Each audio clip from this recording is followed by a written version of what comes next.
Эммеле эрден бошоп мына эме жаштыгымда жашайынчы десем эле элдин баары эрге тийбейсиңби? А элдин кыздары алды 6-дан арты 3-төн эрге тийип атат. Ай кыз сен жүрөсүң оозуңду ачып болбойсуң беле, болбойсуңбу дегендер. Тийип алып эмне кылам эми?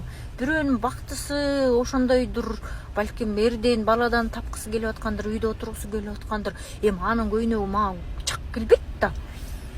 Мен ушинтип керели кечке уктап, саат 4-тө таңкы тамагымды жеп жүргүм келип атпайбы?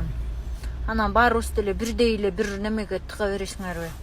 Эри жок эле жашай турайынчы айланайын.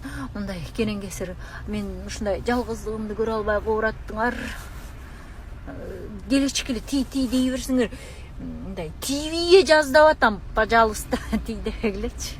Сон жыргап жашатканда.